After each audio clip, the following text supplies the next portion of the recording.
Jinky Pacquiao ipinasilip na ang napakagandang apo na si Bobby Clara Pacquiao. Hindi na napigilan ni Jinky Pacquiao na ibahagi sa publiko ang first look ng kanyang napakagandang apo na si Baby Clara Pacquiao at agad itong nag-trending online. Makikita sa mga larawan ang saya at soft glam aura ni Jinky habang karga-karga ang munting si Baby Clara.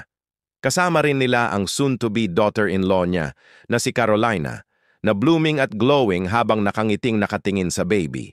Super proud din ang bagong daddy na si Jimwell Pacquiao na hindi maitago ang excitement sa pag-aalaga sa kanyang unang anak.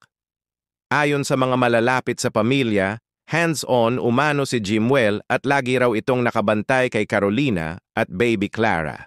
Sa bawat litrato, ramdam ang pagmamahal, kilig at bagong yugto ng Pacquiao family, isang masayang chapter na puno ng blessings at bagong pag-asa. Gusto mo pa bang makita ang iba pang cute photos ni Baby Clara?